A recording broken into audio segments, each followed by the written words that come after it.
This lesson I'm going into is called The Origin of Nike. Okay. And if we are Christians, should we wear Nikes? I'm going to go into that information as well. Where did the name Nike come from? Did someone just think of this name? Just out of the air, out of the blue? I'm going to go into that as well. And is Nike in the Word of God? Or is it associated with another name that is in the Bible? I'm going to go into that as well. So let me read some information about Nike, the origin. And you can research this information as well. You can just Google. A lot of things is just out for us to grab. We're going to have to do that so we won't fall again into any type of sin. Okay. Let me read this information. In Greek mythology, Nike was a goddess who personified victory throughout the ages of the ancient Greek culture. She is known as the winged goddess of victory. So there you have it. She is known as the winged goddess of victory. Goddess of victory. And what did God say? Thou shalt not have no other gods before me. No other gods before him. The Roman equivalent to the goddess of victory was Victoria.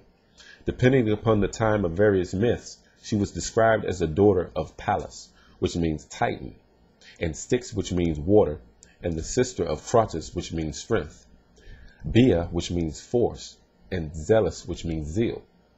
Nike and her siblings were close companions of Zeus. So now this falls way back, all the way into Zeus time. The dominant deity, Zeus was the dominant deity of the Greek pantheon. According to classical myth, Styx brought them to Zeus when the god was assembling allies for the Titan war against the older deities. Nike assumed the role of the divine charioteer, a role in which she often is portrayed in a classical Greek art.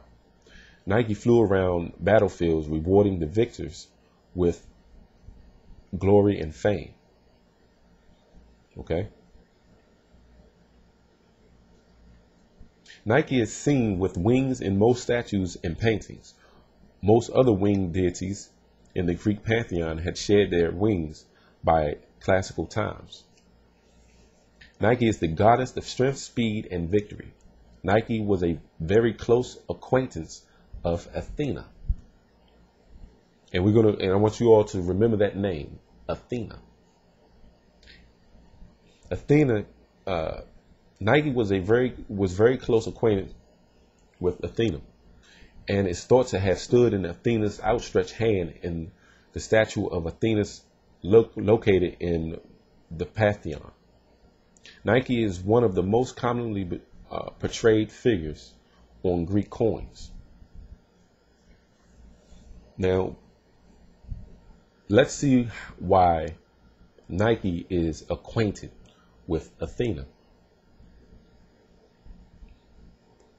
The shoe and sports equipment company Nike is named after the Greek goddess Nike, as was Project Nike, an American anti-aircraft missile system. So it was called Project Nike, an American anti-aircraft missile system. Now, how is Nike associated with an anti-aircraft missile system? And it was called Project Nike. We're going to go into that. I want to put up an image. And a lot of people just think the Nike sign is called the check sign. They call it the Nike check. No, that's not so. All right. You see that? It's the Nike check sign, right? As we think it's the Nike check sign. But is in the same formation as the goddess Victory. The goddess of victory. Let me see if I can get this up here right. Look at that. Now it's in the same formation. Look at it. Look at the wings. Look at that. You see that? It's the same formation. That's where the actual sign comes from. I just want to put that image up because some people believe that Nike sign is a check sign, but it's not. Satan is not going to just put this wing goddess on your shoe because you wouldn't buy Nikes, especially if you're a Christian and you know that you don't supposed to follow other gods. All right. Now, Athena. Let me put up a picture of her. Goddess Athena.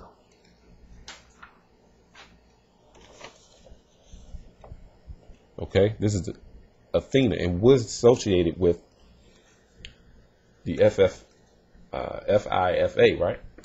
We're gonna find out what's the association. What that say there?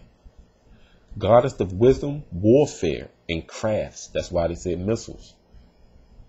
Project Nike. Look at that. The goddess of Athens. Look out for part 2.